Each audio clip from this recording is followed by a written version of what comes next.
Yes, no? Good? Okay, perfect. Everybody ready? Okay, good.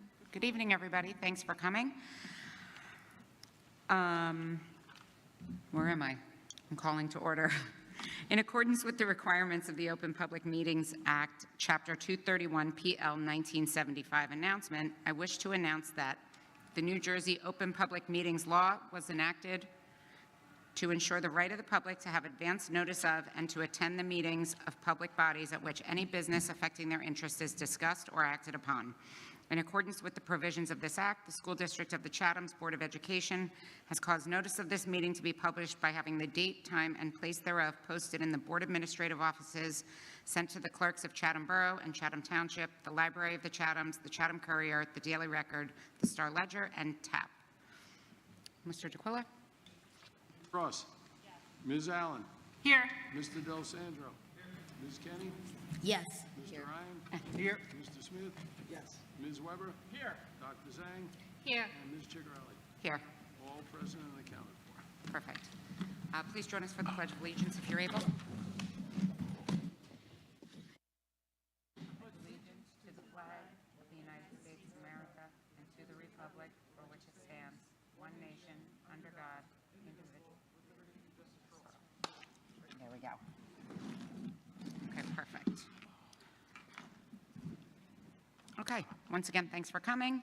I don't have anything specific at this moment, maybe in board business, but I'm going to pass it along to Dr. LaSousa.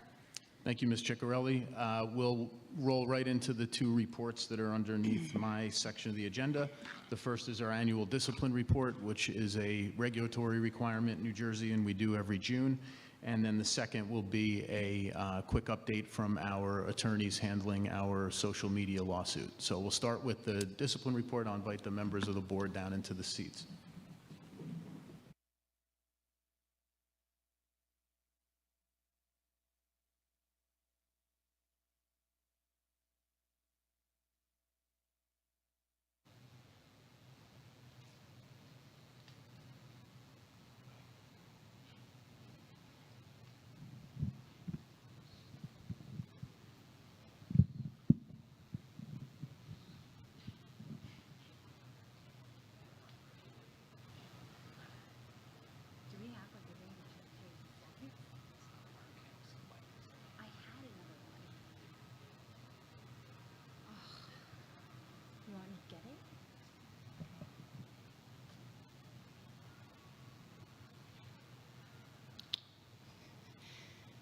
So the discipline report we do on an annual basis, and the purpose of the report is to really review all of the available data that we have compiled throughout the school year to plan for the upcoming school year, both in the education that we are providing to students, the procedures that we're following within the districts for investigating HIBs as well as administering discipline, and also to see if we need additional training for staff members. So we'll begin with Chatham High School's discipline report.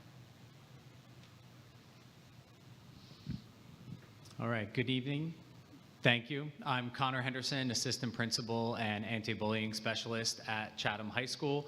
I'll take you through some of the key trends in conduct, discipline, HIV, and SSDS incidents for our building. Some of our key trends for this year: the number of students with excessive tardiness decreased for the second year in a row. And this is the second year that we've had an 8:20 start time, so a later start time. We're happy to see that that's continuing to make a positive impact. The number of cheating incidents declined significantly, and I'll go into greater detail as to why I think that happened. Our HIB investigations and confirmed incidents decreased. However, our physical altercations increased, and I'll go into more detail in each item. Some of the key changes that we made going into this school year: Dr. Walker, our principal, instituted a cell phone policy for the building. So students are now required to place their cell phones in a holder that we installed in each classroom. The phones remain there for the entire period, even when the students leave for the bathroom. The phones remain in the classroom, and we really feel like that's made a positive impact in the building.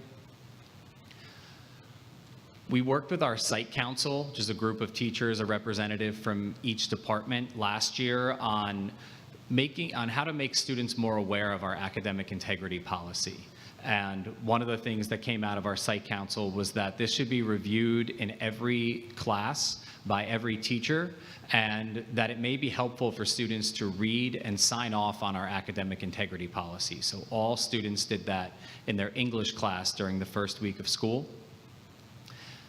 During our first week class meetings, we did a very thorough review of our HIB policy. We felt like our high school students were, less impulsive than maybe some of the younger students in the building. And if they better understood the consequences and the impact of their actions, we hoped that we would see a decrease in HIB investigations and incidents. And then finally, an additional Class 3 officer was hired, so that gave us 2 Class 3 officers at the high school and a school security guard. These are some sample infractions and what a typical school discipline would look like. So on this slide, some of the most common infractions: a cheating incident is filed but is handled with an academic penalty since it's an academic infraction. Cutting class, so that's an unverified absence to a class, results in a Saturday school, which is a 4-hour detention. And disruptive behavior is another common infraction that's met with an after-school detention, but could increase to a Saturday detention or an out-of-school suspension.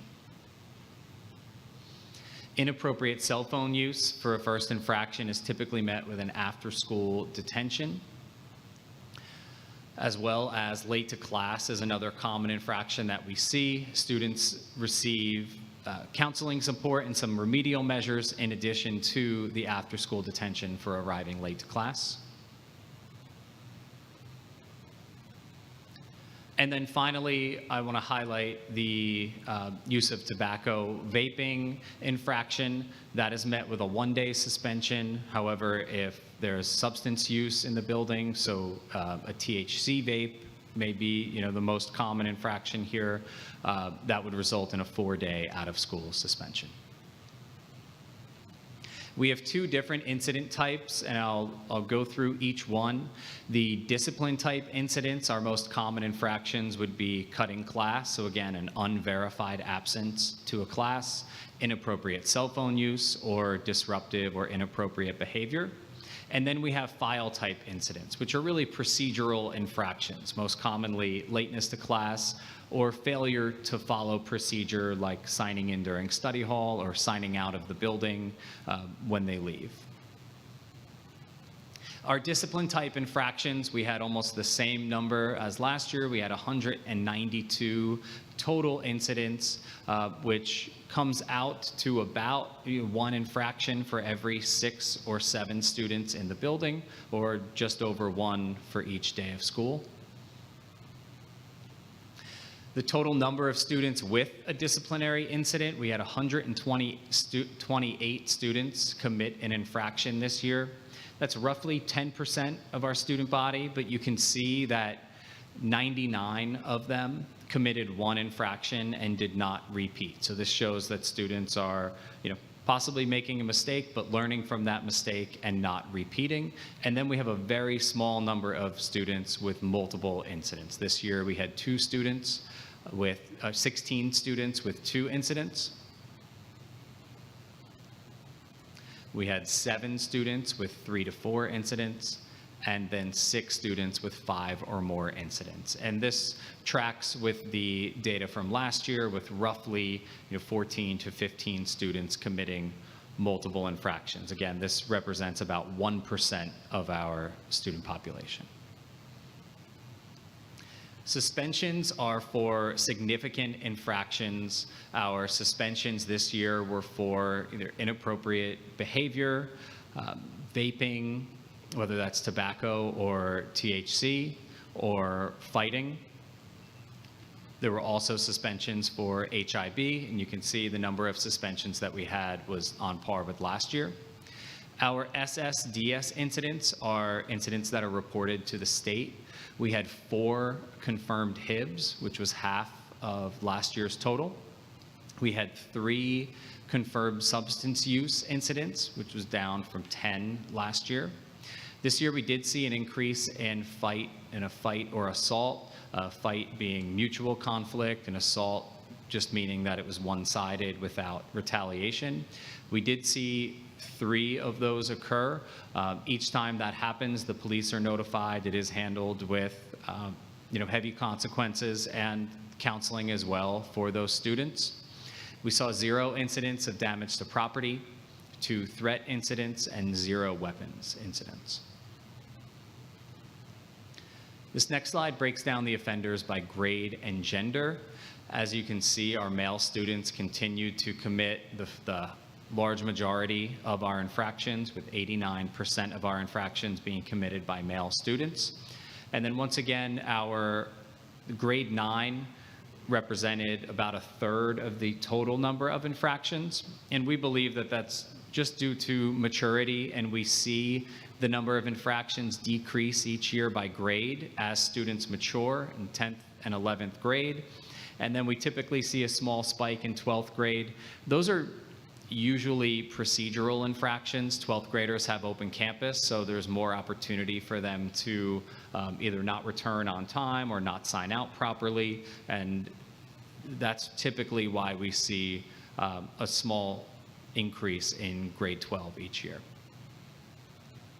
Our file type incident, which again are procedural infractions, 271 of our 301 file type infractions were for lateness to school. Students, once they enter the building, they are typically not late to class. It's really an issue of arriving late to school in the morning.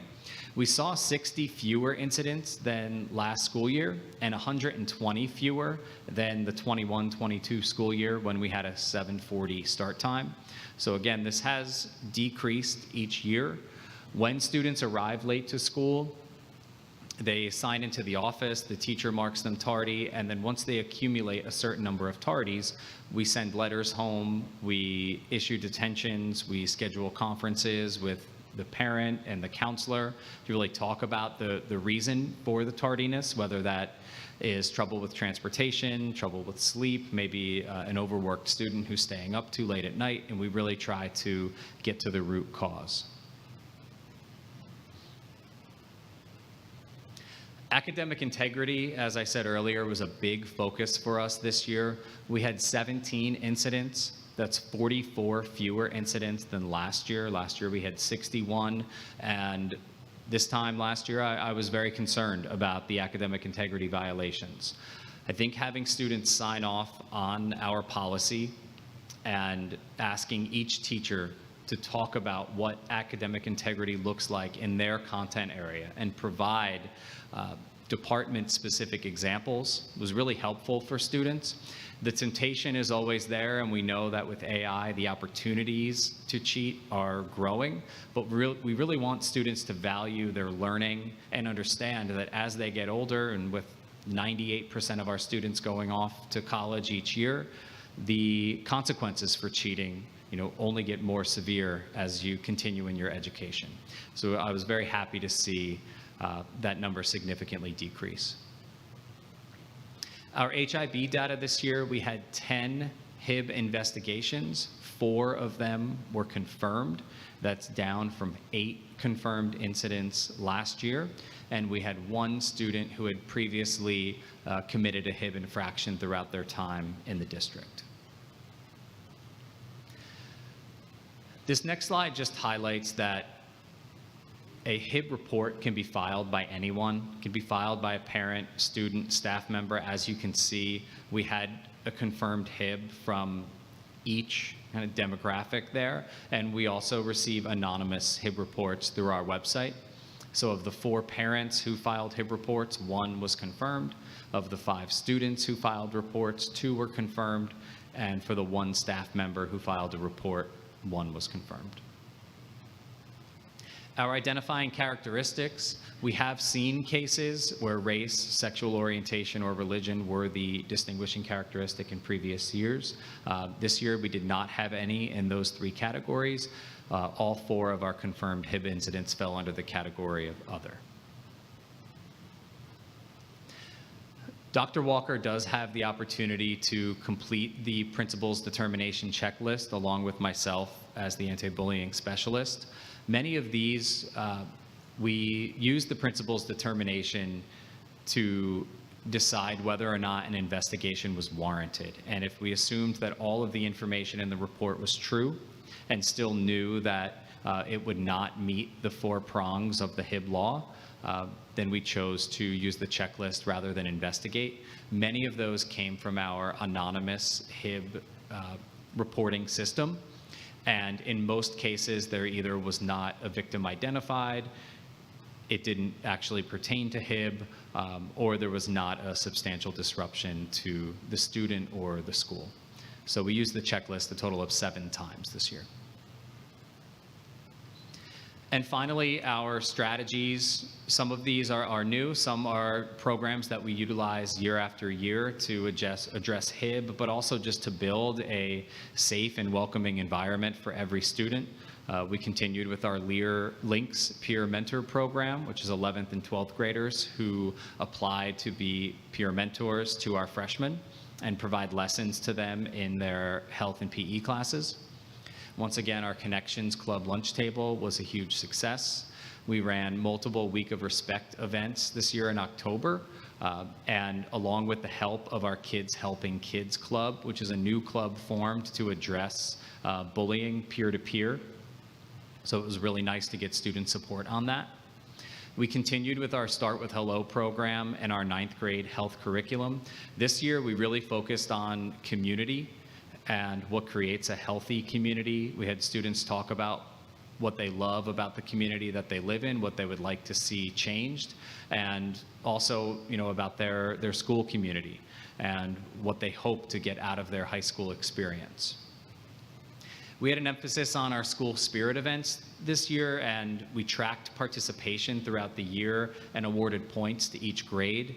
Just recently, our 9th graders, they won the competition amongst all 4 grade levels and had a celebratory barbecue during the last block of school last week. It was the first event of that nature that we've had, but it was a lot of fun, and we'd like to continue to do school spirit events. We really think it builds that strong community. Our Learn Unified and Play Unified activities continue to be a huge success and probably the best thing that we do at our school. And then continued inclusion of topics across the curriculum, as well as consequences and remedial measures for conduct incidents, as well as HIB incidents. Okay, thank you very much. I'm going to pass it off to Sean Devine from Chatham Middle School.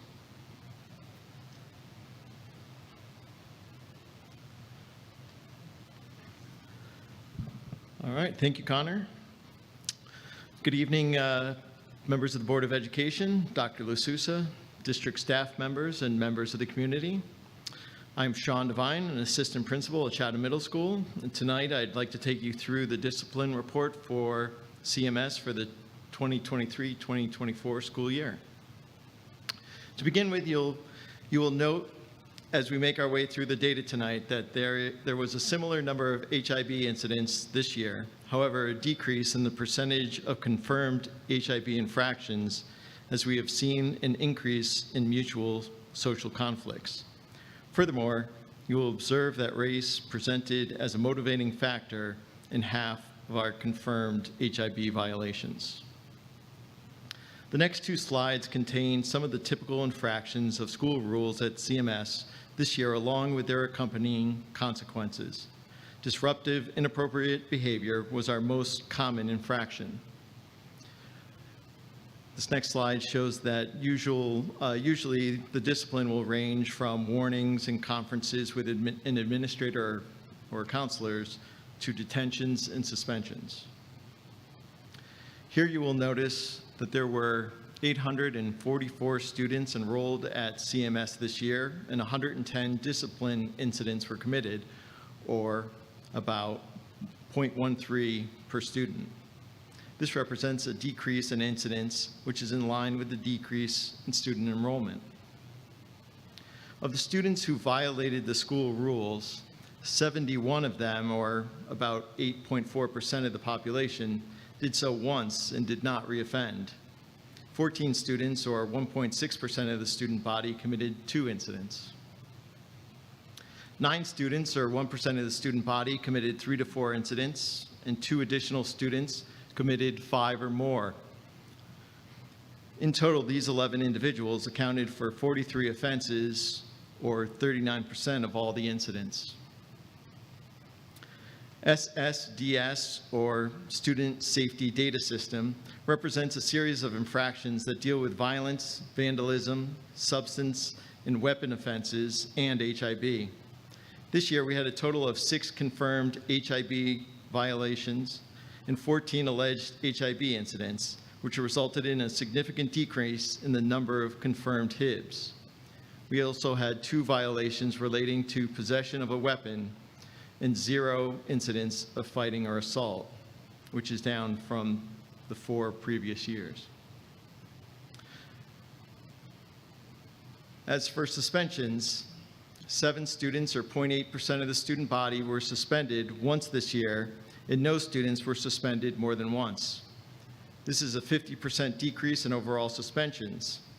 These suspensions amounted to 13 total days of suspension for a variety of offenses, including insubordination, confirmed HIB violations, and disruptive or inappropriate behavior.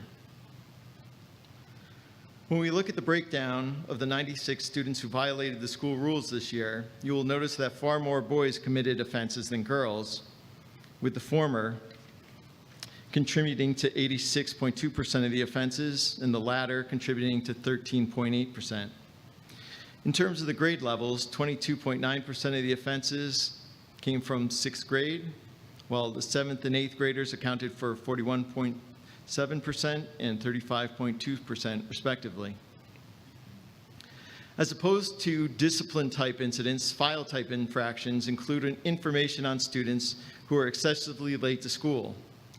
This year, 16 students contributed to 21 file-type incidents. In an attempt to remedy this situation, a progressive set of consequences has been implemented, including sending letters and notification home to parents, holding student conferences, and if necessary, assigning detentions. Additionally, we instituted a new group counseling initiative designed to provide a supportive environment for students to identify the barriers or challenges impeding their time of arrival at school and focus on developing strategies for improvement. In terms of HIB, 20 investigations were conducted, with 6 of them being confirmed. This is in comparison to the 2022-2023 school year, when 21 HIB investigations were conducted and 13 of these were confirmed. The total number of investigations dropped by 30% from 2021-2022 to 2022-2023 and stayed steady this year. Additionally, we saw a drop in our confirmed HIB rate from 61.9% last year to 30% this year. When we look at a breakdown of the HIB reports from 2023-2024, parents filed 6 of the 20 reports, with 0 of these being confirmed. Students filed 4, with 25 of them being confirmed, and staff members filed 10 reports, with 50% of these being confirmed. Of the confirmed HIB reports, 85% were verbal in nature, while the remaining violations featured a mix of written or visual, or sometimes physical gestures. As for the motivating factors behind the behaviors, race, sexual orientation, enunciation, and religion of the targeted students all played a role. However, of particular note, 3 of the 6 confirmed HIB infractions this year were motivated by race. This accounted for half of all of our HIB violations.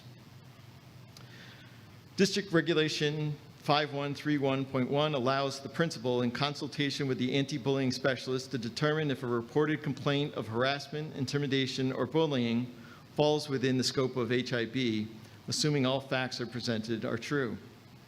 If it does not, the principal may exercise his or her discretion to handle a matter as a potential code of conduct violation instead.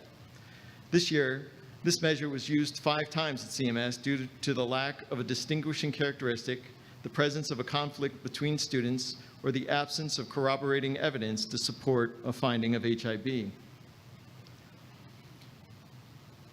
There is a collaborative school-wide effort at CMS to address and reduce instances of HIB. This initiative includes the following: HIB education pieces for students, staff, and parents at the beginning of each school year that took place during back-to-school night and class meetings. Mandatory remedial measures implemented by the grade level counselors, student assistance counselor, and members of the child study team for students involved in HIB offenses. Curricular tie-ins that promote character education, diversity, and respect for others in the subject areas of ELA, social studies, our cycle classes, art and music classes, and the health curriculum. Student clubs such as the Acceptance Alliance that brings together students who are interested in making CMS a more accepting place in terms of diversity. Week of Respect activities that featured anti-bullying lessons, motivational assemblies such as Remembering TJ, and community building activities such as the Chain of Kindness and the CMS Pledge Project. We also instituted some new initiatives this year, such as a focus on staff wellness, professional learning experiences for all cycle and HPE teachers. This was a focus as staff wellness directly influences student wellness. Additionally, we also instituted professional learning communities with our staff. 2 of these PLCs focused on student connections and service learning. We had a wide array of mindfulness, wellness, school spirit events, which included Spirits Weeks, which were coordinated by Mrs. Dangler and Mrs. Guerrero and the CMS Student Council. A ceiling tile project in which students and staff members decorated ceiling tiles with inspirational messages and then placed them around the school. A school safety team whose focus this year was to discuss trends in HIB and programs or strategies that could be implemented to improve school culture, which was comprised of staff and a parent representative. We also had a second school safety team that was comprised of various groups of students who met with administrators and counselors to discuss school climate. These groups met at least once per marking period. And lastly, we also had assemblies that were intended to help promote a sense of tolerance, acceptance, and respect for others. Presentations by members of the FBI on the themes of cyber safety and cyberbullying and bias, as well as an assembly focused on the experiences at Ground Zero and how we can work together to make the world a better place. All right, well, thank you for your time. And I invite you to contact me or Mrs. DeGunis, the other assistant principal at CMS, if you have any questions. All right, I'll now present Lafayette's data. The general themes and the key trends at Lafayette is that suspension incidents decreased, which was a positive for the school year. However, HIB investigations increased, but you will see that the confirmed HIB incidents decreased. The overall themes were consistent with much of the middle school data, which was that the confirmed HIBs and the investigations consisted primarily of name calling, insensitive jokes, and race. Lafayette has many of the same infractions and actions as the other buildings. However, they usually have much less detentions for excessive lateness, et cetera, just based on the age of the student. In the 23-24 school year, approximately 10% of Lafayette's student body had an incident of some sort that involved discipline, which amounted to 51 total incidents. 19 students had one incident, and then there were 6 that committed more than one. So consistent with the high school data, students didn't often recommit issues after they had been in trouble the first time. There were 4 students that had between 3 and 4 incidents, and 2 students that had more than 5. The counselors worked extensively with the students to make sure that educationally they understood the extent of what had happened and how not to repeat in the future. There were 4 students that were suspended one time, and there were no students that were suspended more than one time. That's a decrease from the prior school year. Much like the other buildings, the male students committed the bulk of offenses, with 89.5% of the incidents being male students. So 51 of the incidents and 6 incidents were committed by female students. The bulk of incidents also occurred by 5th graders. There were 18 HIB investigations at Lafayette so far this school year, with 4 confirmed HIBs. While there were more investigations, there were less confirmed HIB incidents, which is a positive sign. 2 reports were filed by parents, 14 by students, and 2 were filed by staff members.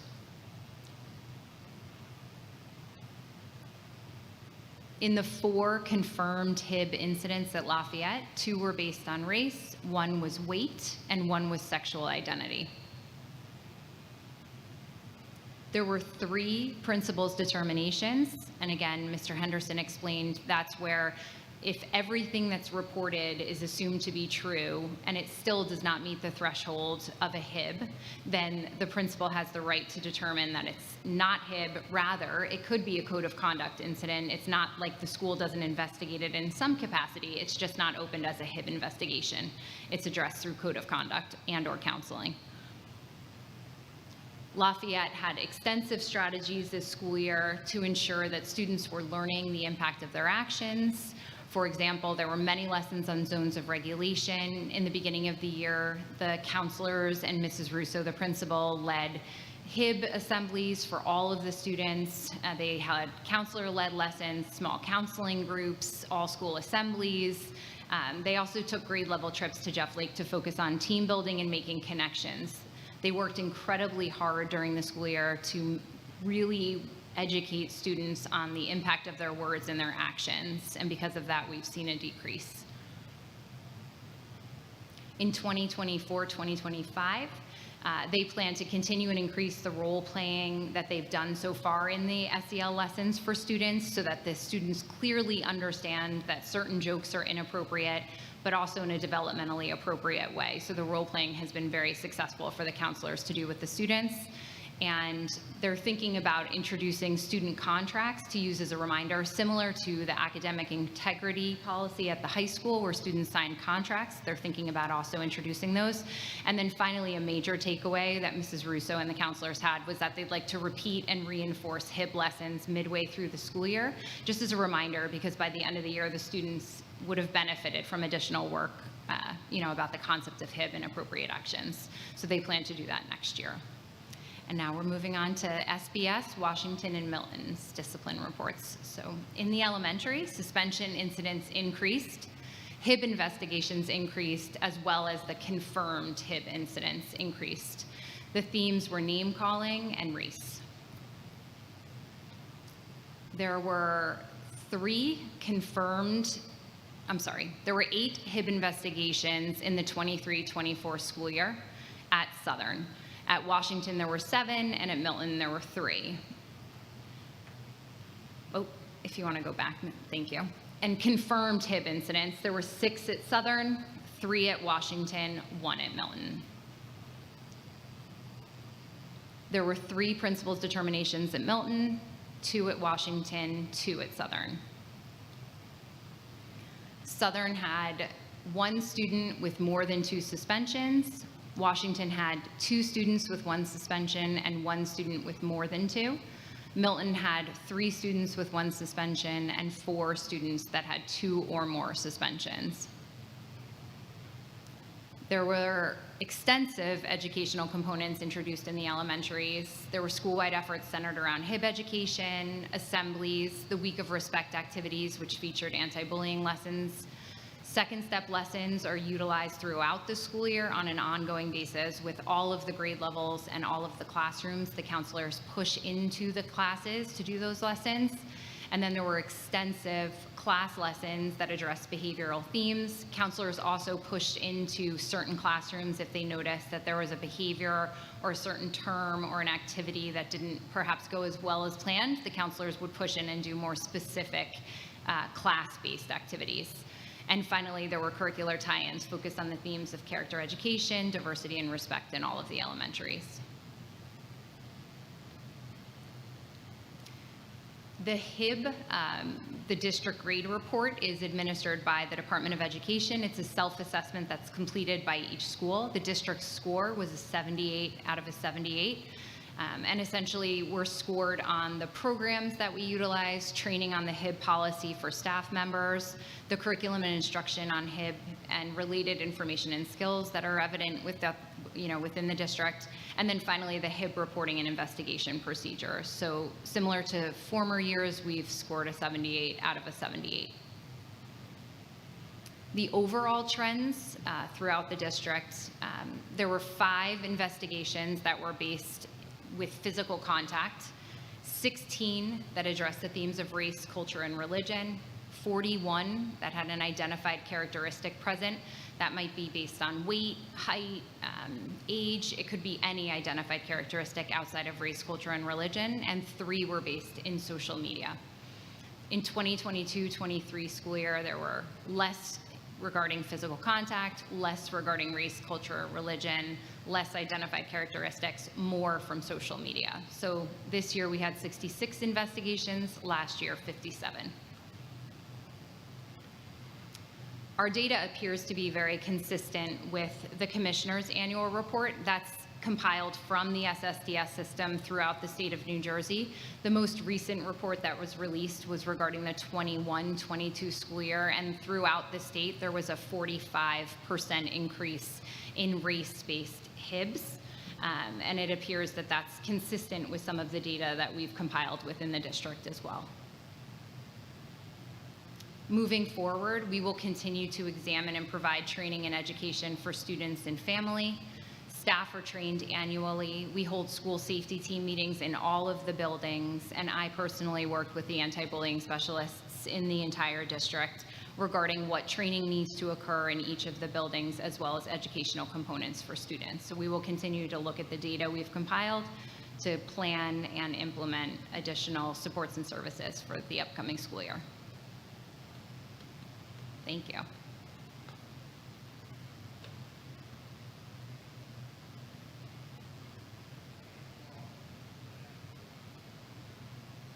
Stage.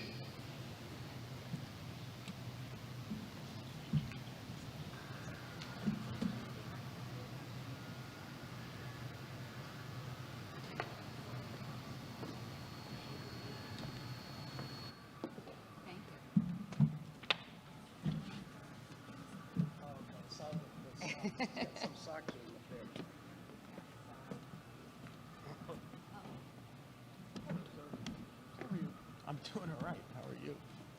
You coming tomorrow? Oh, yeah. Special one.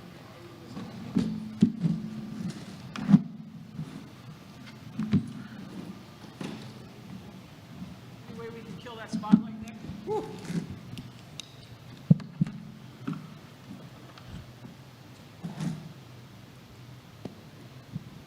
He's coming.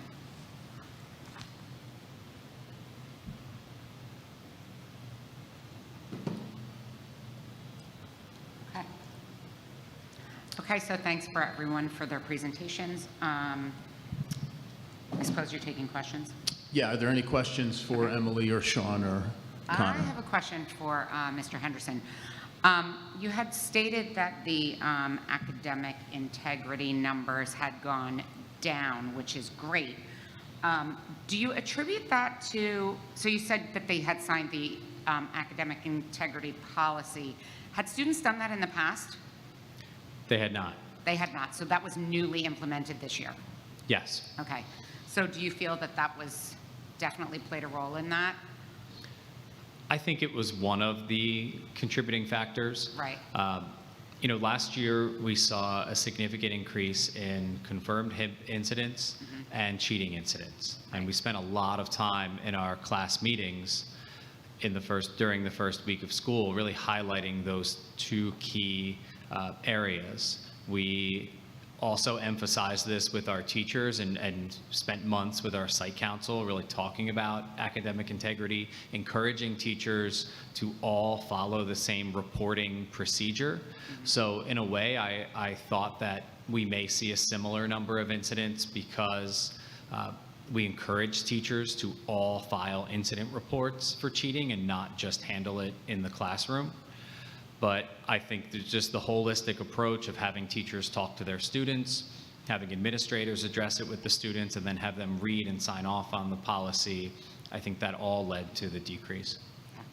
Okay, good. Awesome, thank you. Anybody else? Go ahead.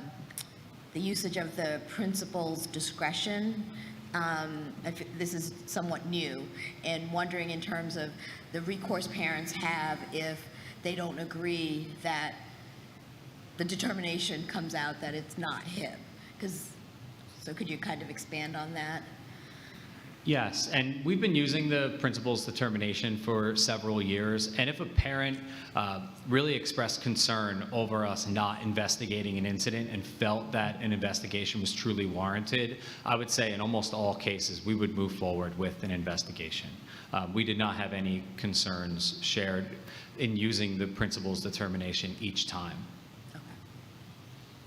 And as Dr. Sortino highlighted, that doesn't mean that the incident is not addressed. It may be a code of conduct violation.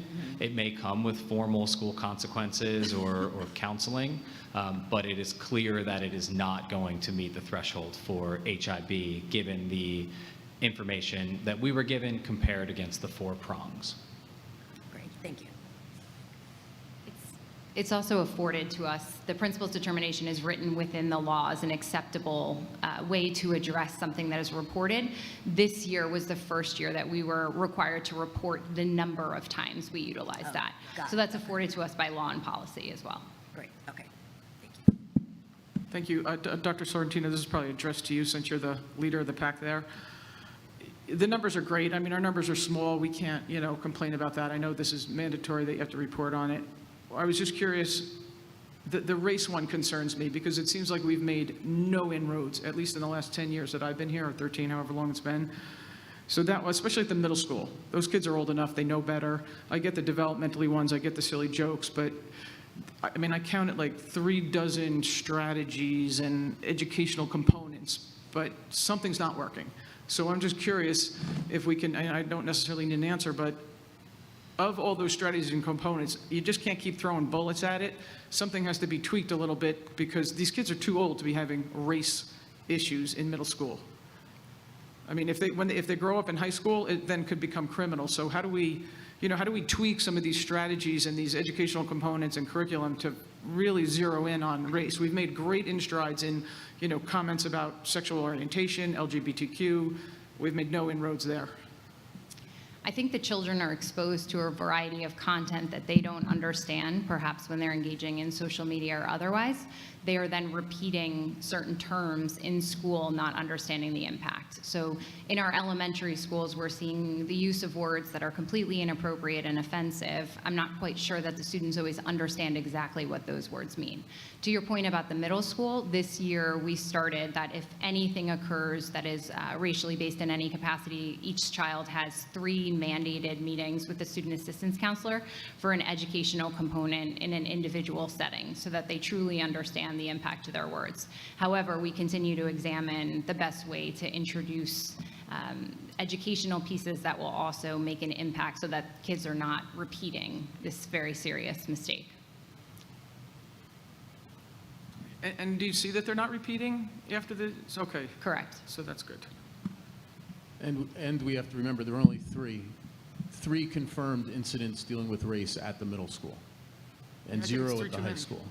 I think it's 3 too many at that age. I agree. It's certainly 3 too many, but in terms of, and we've only gone back here at a 3-year look back, but if you go back 5, 6, 8, 10 years, we often had many more investigations and confirmed acts than we did this past year. So I do think there's some progress being made, not enough until we get to the 0, but as Dr. Sortino said, we have so many issues that in some way arise because of what kids are exposed to outside of school and what they're looking at on their cell phones or in other places, that it's always an uphill battle. Oh, great. Thank you. Just last question on the weapons. Mr. Henderson, you mentioned it, I believe? Oh, no, Sean, I'm sorry, this was Sean's. Not getting to the specifics, what are the consequences of that? And I assume it's like a knife left in a backpack. Maybe it was a scout that had an event that weekend and they used the same backpack. But what are the consequences? The consequences in this case, I believe, were suspension for the students Okay. out of school. Thank you. Yeah, I have a question related to that too, Sean. It seems like we had, in the middle school, we had more weapons violations than fights. How do we square that? That doesn't seem to make sense. I'd prefer more fights, obviously. Well, What's happening that there's well, to start less with, I mean, fights and more the weapons? fighting and assaults number was 0. So the incidents with the weapons were both, as Ms. Wepper suggested, students who brought it in to the school within their backpack, and it was something that, somebody had seen and alerted the administration. And once they alerted the administration, we were able to address it with the families and help the families and the students that were involved understand that these were not appropriate things to bring to school. Once it was addressed, it hasn't occurred. It hasn't reoccurred since. Do we know anything about the intentions of bringing those items to school? Like, are they bringing them because they feel they need protection of in some kind, or are they just showing off? I don't think they weren't bringing it for attention. I think it was more something they were showing off. But Yeah, we've had a number of these incidents over the years in my time, typically at the middle school. Usually it is that they have gotten some type of knife from oftentimes a relative, like an uncle or even a parent. Sometimes it's because they are involved in scouts or hunting or fishing or something along those lines. They show off the knife, or they tell a classmate, oh, I've got this in my backpack. We investigate, and then we suspend them as a result. We have had, I don't think this year, but in other years, instances where students might bring a knife for self-harm, but we have not had any instance that I can recall really because of protection or because there was an intent to use it against someone else. Okay. Out of curiosity, was it other students that reported seeing it or staff? Like, how was it taken out of lockers? it was another student reported it. Okay, thank you. Yeah, one of these incidents I know was reported to us by the bus driver because the student had done a little bit of damage on the bus, and as a result that we were tipped off, we looked into it, we identified the student and confiscated the item.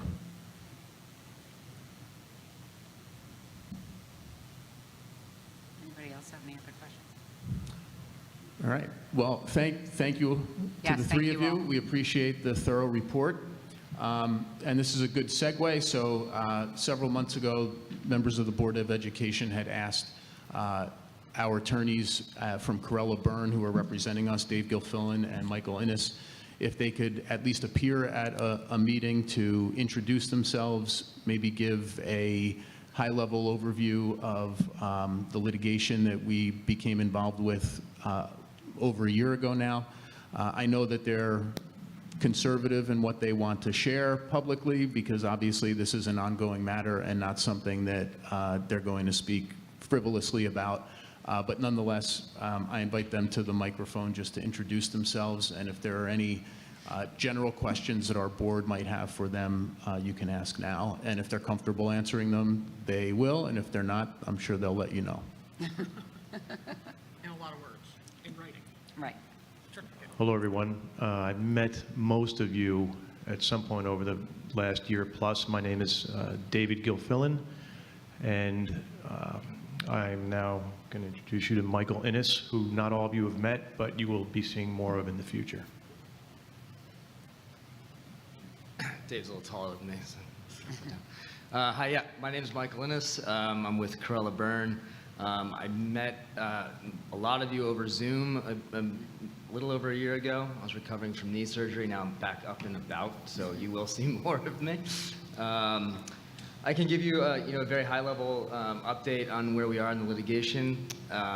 Since filing, hundreds of more school districts, just like the Chathams, have filed lawsuits that are part of the MDL, multi-district litigation, that's pending in federal court in Oakland, California. Judge Gonzalez-Rogers, it's her purview to select a set of those hundreds of cases to be worked up for trial. And she decided that she would allow the plaintiffs to select 6 and the defendants to select 6. And Chatham is one of those total 12 cases that's being worked up for trial. We commonly refer to them as bellwether plaintiffs. Right now, we're proceeding through the initial phases of written discovery, which essentially means we're allowed to ask questions of the defendants. They're allowed to ask questions of us. They're allowed to ask us for documents. We ask them for documents. And we exchange that information. We'll probably move pretty quickly into depositions over the summer and into the fall. And if Her Honor's schedule holds, trials will be starting in the new year. So it's a fairly aggressive schedule, but I do think it's one that will be adhered to. So. And that's pretty much as far as I'm going to take it in a public setting. I have a quick question. The 12 bellwether districts that have been chosen, is that public information? It is, yeah. Okay. Are any of the other districts in our area? They are, actually. Another of our clients, Irvington, was selected. Yeah, Dave's right. That was a defendant's pick. Okay. Chatham's was a plaintiff's pick. Got it. And the rest of the mix is larger schools or more urban schools and sort of scattered around the country. I think the idea, and it's a good one, is to get a good cross-section of all the school districts that are out there. So within those 12, we're considered a small school district. Got it. Okay. Thank you. Go ahead. Yeah. Thanks. Hi, Michael. Good to see you back up on your feet. Thank you. You look like you're in a lot of pain the last time I saw you. Just 2 quick questions. One, can you just cover at a high level, what are the benefits to Chatham to be involved in this litigation? And the second question is, based on your experience having done a lot of these types of cases, if it starts in 2025, are we looking at 6 months, 12 months, 18 months? I know you don't have a crystal ball, but generally speaking, if you could. Yeah, I think to answer your first question, the benefits to Chatham's are basically spelled out in the complaint that we worked on and that you all filed. It's to hold these social media companies accountable for their bad acts. It's to assist with, if we're successful, to assist with the cost of abatement to fix the problem, and also to change the business practices so that this doesn't continue to happen. I forgot your second question already. Length. Length, yes. All right. So, gosh, I mean, the last case that Dave and I were on together was litigating opioids. That took about 7 years. And then there's still pieces that are ongoing. I had a case where I represented some New Jersey districts against a manufacturer of artificial turf fields. That lasted about 8 years. But I've had other cases that have gone 2 years. So it's really difficult to tell. I do think that this is certainly a case that will be tried. And there's 12 of those that can be selected for trial. Great, thank you. Abatement, is that in any way synonymous to reimbursement of monies that we've put out? We could talk about that in a closed session. Okay, very good. Yeah.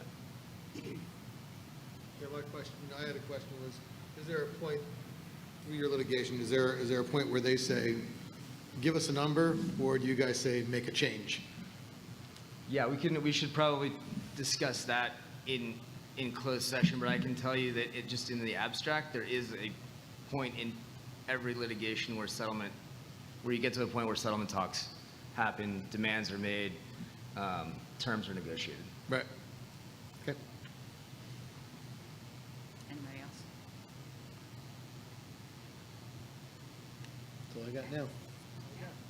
All right, thank you both for taking the time to join us tonight. You're welcome. Thanks for having us. Thank you. Thanks, guys. All right, the only other stated item under my report is the calendar for the 25-26 school year. And as I wrote to you in the board memo, after the last meeting, the day after the last meeting, I sent out a survey to all parents. We did get about 1,000 responses to the 3 calendars that we sent. There was a clear favorite, and that was the first calendar. To jog the memory a bit, the first calendar had a 4-day weekend around Labor Day, and then it had an extra long, or at least longer than the other calendars, break in December / January, with 2 days off around President's Day weekend, the Monday and the Tuesday.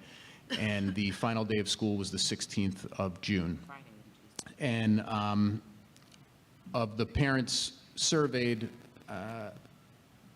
80% of them chose that calendar as their first or second choice, and both other calendars had about 60% for first or second choice. So it was the clear selection in terms of parent feedback.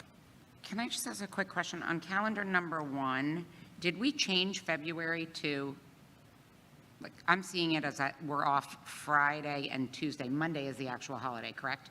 Correct. We're off Monday and Tuesday. So we changed that from this last, What about the Friday? Yes, we changed that from the original. got it, okay.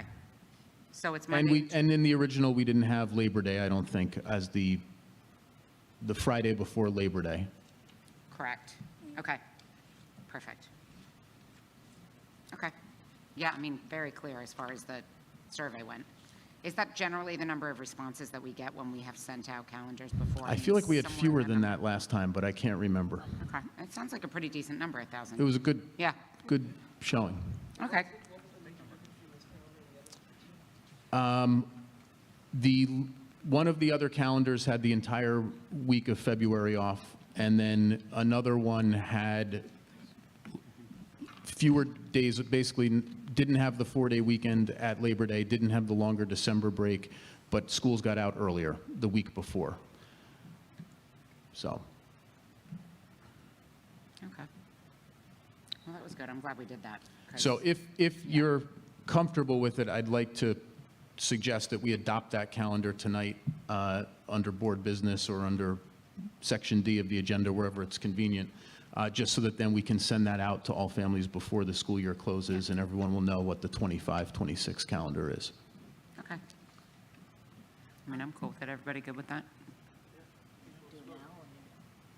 We can do it under board business. You want to do it under board business? Sure. Okay. Okay. And other than that, for me, just of course, this is the final week of school. We've had a lot of celebrations. We've had a state championship women's lacrosse team again. A lot of good stuff happening. Tomorrow night, of course, is our TEDx event, and I've gotten to preview the talks. They were rehearsing all day today in this auditorium. We'll do the same tomorrow morning. They're terrific. It's one of the most special nights of the year, I'd say, in the district, so we're all looking forward to that. And then through the balance of this week, obviously, we have different events and celebrations, and that will culminate with graduation at 4 o'clock on Friday afternoon. Awesome. Okay, great. Thank you for that. Moving on to the business administrator's report, Mr. Tequila. Sure. On the construction update, Very happy to announce that John O'Hara will begin work on the security vestibules on Monday at both the high school and Milton Avenue School. On the 24th, he'll begin at CMS. The 26th, the work will commence at Southern Boulevard School on Lafayette, June 28th, and Milton Avenue School, July 8th. The work on the high school roof will start on Monday, the 17th. The contractor has already put the dumpsters up on the hill between CHS and Lafayette. I'm sure as everybody came to the meeting, they were recognizable. The CMS interior improvements, that work will start on the afternoon of the 14th when school is done and will continue throughout the summer. And the contract will start on the CHS varsity field Monday, July 29th. On the other note, school boards has presented or published or listed on their website the applications for the Board of Ed positions. The applications are available for a single petition or a dual petition.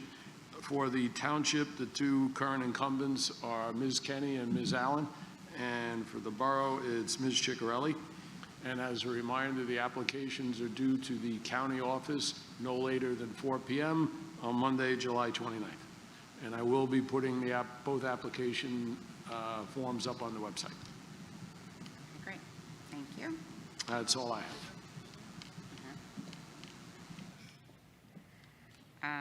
Okay, student liaison report, Hannah.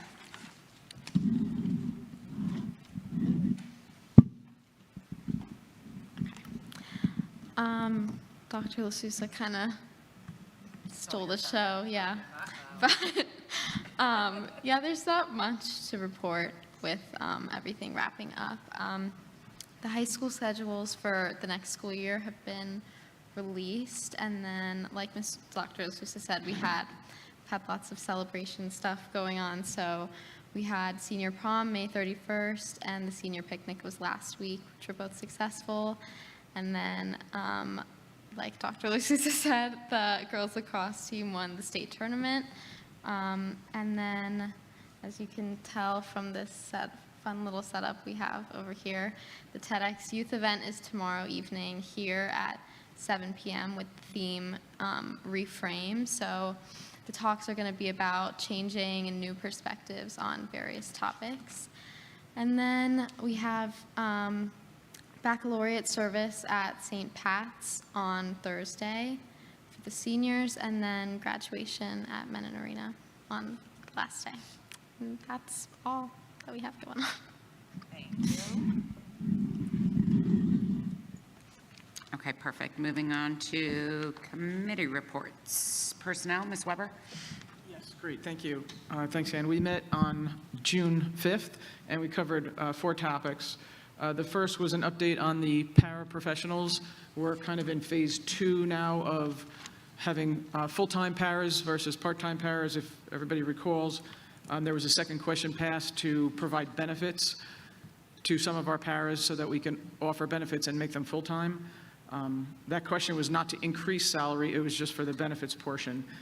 And this is phase 2. We won't convert every single person from part-time to full-time. We'll still need some part-times so that they're scheduled optimally. And the administration, the principals, correct me if I'm wrong, Mike, but all of the administrations from the top of the house down to the principals are working on finding out what the true needs are for paras versus just putting paras where they were historically placed. So they'll work on that throughout the summer. We just talked a little bit about procedures and process and some contractual issues, just to go over, how the process works. Beth and her whole team and the principals and supervisors are working to fill some open positions and also some late notice for retirements or resignations. So that's going to, I'm sure, take a focus of the HR's time. And then finally, we talked about switching the software platform for how substitutes are scheduled. So it's going to a new software called, I believe, Red Robin, and it'll give each building a little bit more control and flexibility in scheduling subs, and hopefully it will help with the either bottleneck or shortage of subs. So those are the 4 topics we covered. Perfect. And meeting again, Don't know. not till scheduled, September. right? Do we have anything else scheduled this summer? Nothing, right? Not as of right now. No, I put the draft schedule of committee meetings in the Right. folder, but we don't have anything in the immediate Prior. Okay. docket right now. Okay, cool. All right, awesome. Curriculum, Ms. Ross? Yes, the curriculum committee also met on June 5th, last Wednesday. The entirety of our meeting was spent reviewing presentations given by our ELA supervisor, Heather Rocco, and the math supervisor, Aaron Yamamoto, regarding the revisions to the K-5 report cards for both of those subject areas. As you may recall, they were updated New Jersey learning standards issued in the fall of 2023, more for ELA than math, but work has been done on restructuring the report cards and the language to reflect these new standards. Work on that will continue through the summer and will be ready for parent review and explanation in the fall.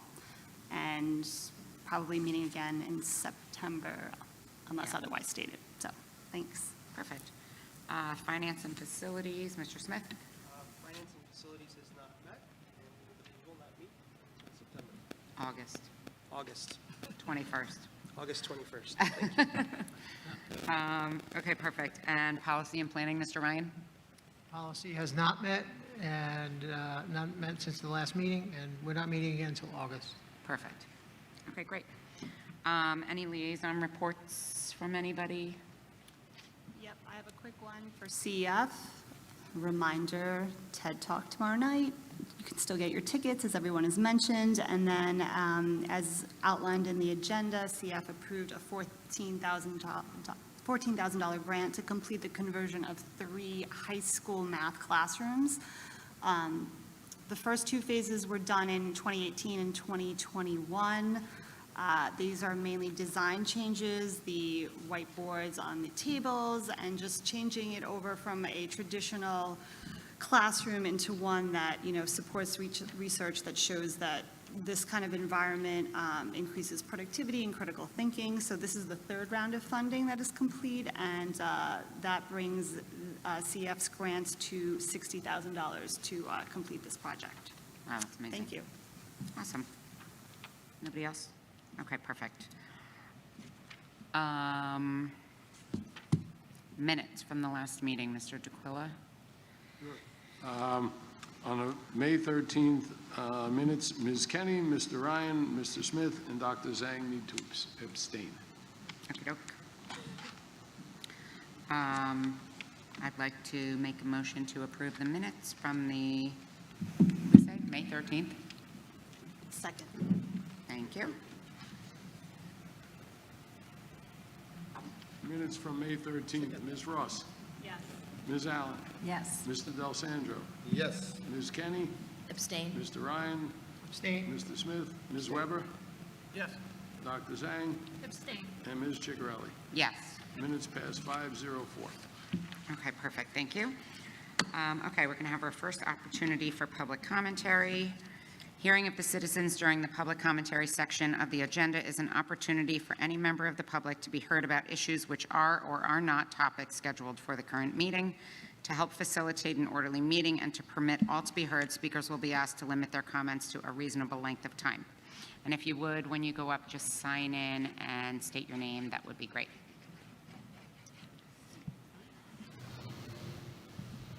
Can you hear me? Yes. Okay. Good evening. My name is Sharon Piscadlo, and this is Maria Alden, and we are on the executive team of the high school PTO. When Dr. LaSousa originally presented the idea of changing the start time for the high school a few years ago, we were alarmed by the statistics that lack of sleep increased depression, anxiety, and negatively affected the mental health amongst children. We were also relieved and impressed that our district had been researching and gathering information about what other districts in various states were doing and had already collected data of our students in Chatham to see what was happening amongst our own children. Fast forward to now, we have implemented the change to the start time, and we see the research is correct, and our high schoolers are benefiting from this change. As you heard tonight, we have data of our own children to show that there has been an improvement in their mental health and a decrease in their tardiness and absenteeism. As moms of high school and middle school students, we see firsthand the additional sleep and later start time is so crucial to them and helpful. We are here tonight on behalf of the PTO to ask you to consider changing the start time for the middle school students when the transition happens. Our middle schoolers are at a point in their lives where their bodies are changing, they have intense schedules, and they too are faced with mental health issues. They would really benefit from additional sleep and a later start time. This change will inevitably be challenging for the district for various reasons, but you have already implemented a big change and made it work. When collaborative minds come together, great outcomes will prevail. Other districts are following what we are doing in Chatham, and this makes us very proud of our town. We have full faith in Dr. LaSousa, our Board of Education, and our district leaders that you can make this change happen for the betterment of our children. And we hope that you can take a deeper look into this and give this some serious consideration. And we thank everyone that is sitting at that table. You have a thankless job, and we thank you for all that you are doing for our children. Have a great summer. Thank you both.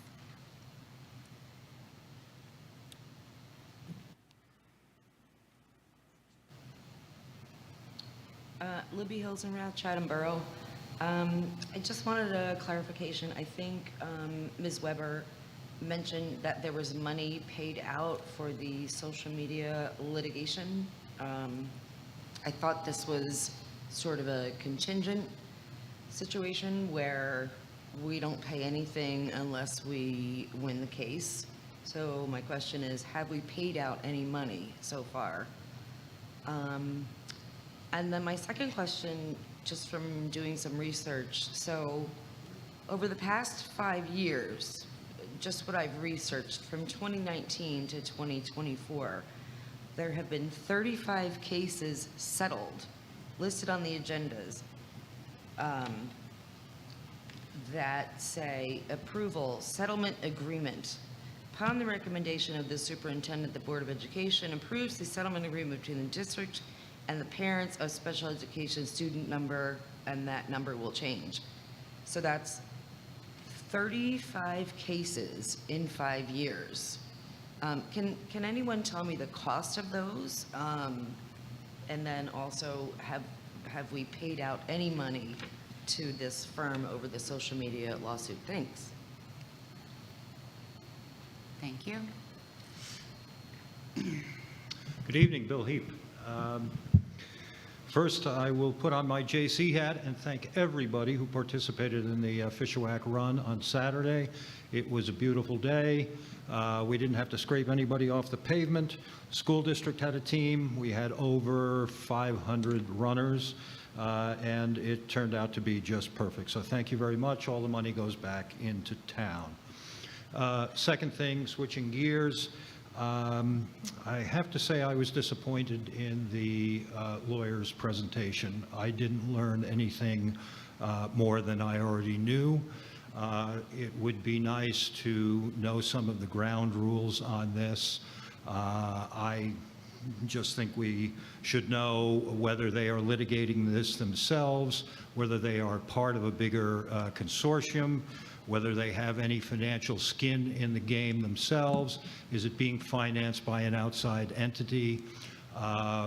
And is this more of a crusade, or is it a financial venture?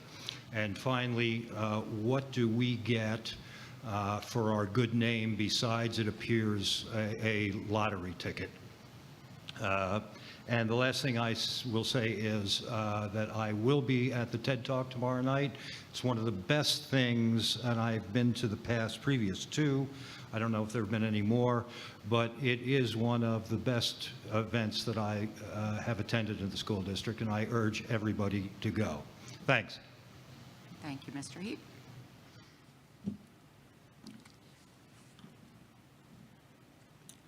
Okay, we're going to close this section of the public commentary. I don't know if anybody wants to respond to any. Dr. LaSousa, do you have any responses to anything, or Ms. Weber? Yeah, I just want to correct, Mrs. Hilsenrath once again, misquoting me. Don't know if it's intentional or accidental, but what I said is, would we get reimbursed for any expenses? For example, we spend a lot of money on mental health and behavioral issues. Would we, if we can document that we put out X amount of money, is there an opportunity to be reimbursed? We are not paying any money. We have not paid any money. They absorb the costs. So that's an answer to your misquote again. Mr. Heap, you and I have had a few conversations about that, and I sent you an email earlier, but I guess you didn't get it. Michael will be doing the litigation. It's this firm, and of course they get a percentage. That's normal. I know you were disappointed in the presentation, but as you can imagine, they don't want to jeopardize their case. They don't want to show too much of their cards. You know, they're only going to say as much as they can safely in public. So as far as ground rules, that'll be dictated by the courts. But I know you're disappointed. I'm sorry you're disappointed, but I'm not that surprised that they could only limit their conversation. And I hope they do, because I don't want them to jeopardize our case.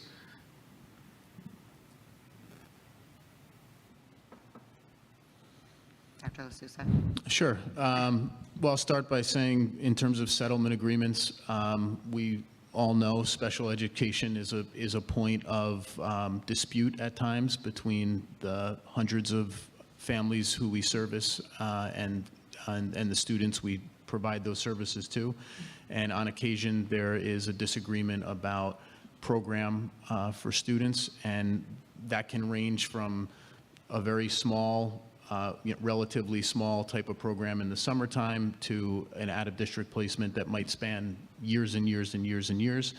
And Dr. Sortino and her team works with our law firm, parents, advocates, attorneys for parents, and just like our attorneys in the social media case mentioned, at almost any point in litigation, at some moment, there is talk of settlement or reaching an agreement so that the parties can amicably try to resolve whatever the dispute is. So I can't speak specifically to any of those individual student cases, but that is why they appear from time to time on our agendas, and they range in cost depending on what the exact specifics of the case are. In terms of school start time, I really want to thank Sharon and Maria for their leadership and all their commitment over the years. They've been involved in probably, like, I don't know, 6 PTOs, like every school in the district practically has been represented by them. And this year, I'd say, last year we implemented the start time, and the feedback was really very, very positive from high school folks. From time to time, I'd get questions from elementary parents maybe wishing that the start times of their schools would be earlier, because many of them say their children are up early, and it would be nice to get them out the door on their way to school as early as possible. I'd say, though, over the course of the past year or so, what's become a more common refrain that I hear from parents is, why can't we do this for our middle school students? I see how it has benefited my high schooler. I see how it would benefit my middle schooler. Why can't you make this change for middle school kids? And I've referenced frequently the fact that we're undertaking a lot of change in the district over the course of the next couple of years. It's something that remains under active consideration, and the discussion that has evolved at the PTO level anyway has been, if we're going to alter the bus routes 1 year from now, if we're going to move one grade out of Lafayette Avenue School and over to the middle school, if we're going to shift things around, why not do it all at one time and not prolong the change that might be in the works, but instead try to tackle it at once and get our middle schoolers a little bit more sleep? Because we do know from our data that it's after 6th grade when the sleep starts to really fall off. And that, of course, reflects the research and the evidence about the physiological needs of students changing when they hit adolescence and puberty. So it's that 7th and then into 8th grade period where our students are starting to become sleep deprived because their bodies are changing and they're not going to sleep as early as they once did. So I think I'd like to thank Sharon and Maria for speaking tonight and say that this is something that I will very much consider and engage others in the district on as we move through into and then through next year in preparation for September 2025 when we actually do the reconfiguration. In an ideal world, our middle school would start as late as the high school, if not later, and our elementary students would probably start earlier. Okay. Sounds like we have some room for conversations, which is good. Yep, go ahead. I wanted to echo something that Mr. Heap brought up about the TED event tomorrow night. We have a lot of events here in the school district. There's theater, sports, lots of other things that happen, and it really showcases some of the talents that our students have. This event is, I think you should come out and see, I encourage the public to come out and see the product of the environment that's created in the school district. One of the products. These students go through a commitment to take a very long, difficult class, and there's a selection process that you have to go through to be selected to speak. And that means there's a lot of prep work and other things, writing and refining. But also, it takes a tremendous amount of courage for these students to come up and speak, often about very personal, deep personal experiences in their life to hundreds of people, hundreds of people. I know many of the people here for a long time, and I haven't had a deep conversation with them over the 9 years or so that I've been here, 6.5. So it's a really a good showcase of, like I said, the environment that the school district creates for these kids to get the courage to come up and speak in front of hundreds of people. I really hope that the whole community comes out. Awesome. I echo that as well. Yeah, it's an amazing event, so hopefully many or all of you can be here. Most adults won't get on that red dot. No question. Absolutely. Okay. Perfect. Moving on to our regular agenda. Personnel. Ms. Weber? Yes, thank you. I'd like to move action items A1 through A19 on the regular agenda. And then on the addendum, there are updates to number 2 and number 3. And then total new additions are 20 and 21. I'll second.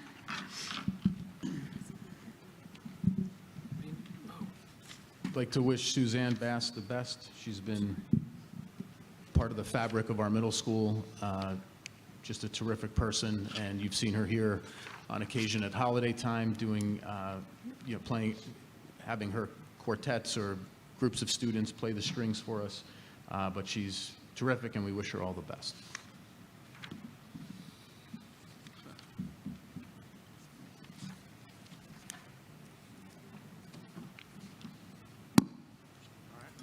Agenda items A1 to 19, addenda items 2, 3, 20, and 21. Ms. Ross? Yes. Ms. Allen? Yes. Mr. Del Sandro? Yes. Ms. Kenny? Yes. Mr. Ryan? Yes. Mr. Smith? Yes. Ms. Weber? Yes. Dr. Zhang? Yes. And Ms. Chigarelli? Yes. Agenda items passed 9-0. Okay. I'd like to move financial facilities B1 to B16 on the regular agenda, B17 to 19 on the addendum, and highlight, we've got a few donations here in addition to the CEF donation that Ms. Ross talked about, Be Thinking Classrooms.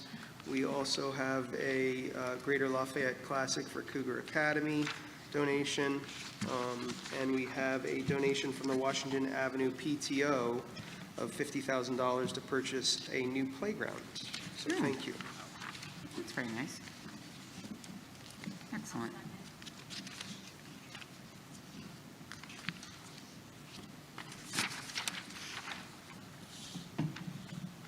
All right. Agenda items B1 through 16 with addendum 17, 18, and 19. Ms. Ross? Ms. Allen? Yes. Mr. Del Sandro? Yes. Ms. Kenny? Yes. Mr. Ryan? Yes. Mr. Smith? Yes. Ms. Weber? Yes. Dr. Zhang? Yes. And Ms. Ciccarelli? Yes. Agenda items passed 9-0. I said yes also, sorry. Perfect. Thank you. Okay, curriculum, Ms. Ross? C1 to C3 on the regular agenda. Second. For a matter of public record and proper accounting, or proper tracking, I'd like to add item C4, the approval of the 25-26 calendar, option 1, as Dr. LaSousa said, so that the agenda will fall under curriculum, not board business. Perfect. Okay. Thank you, Peter. Look at him. Calling an audible. All right. Agenda items C1 to C3 and the agenda item C4 added to approve the 25-26 calendar option 1 as suggested by Dr. LaSousa. Ms. Ross? Yes. Ms. Allen? Yes. Mr. Del Sandro? Yes. Ms. Kenny? Yes. Mr. Ryan? Yes. Mr. Smith? Yes. Ms. Weber? Yes. Dr. Zhang? Yes. And Ms. Ciccarelli? Yes. Agenda items C1 to C4 passed 9-0. Perfect. Nothing for policy, and apparently nothing for board business from me. You have board business. Yes, I would like to announce that I will not be running for another term, so I'd like to encourage anyone who lives in the township to submit their application to, through Peter, I think, through the county to take a volunteer position that's very rewarding, and hopefully we get, I think it would be worthwhile, so I encourage people to submit their name.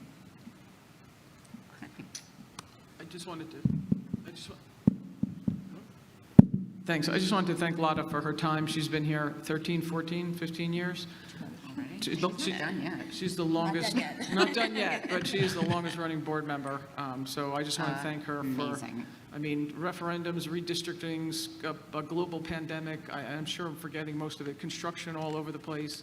And she was there for every step of the way, whether it was a midnight call, a 7 a.m. call, or just dragging herself out to board meetings when you just didn't feel like it. So thank you, Lotta. Oh, thank you.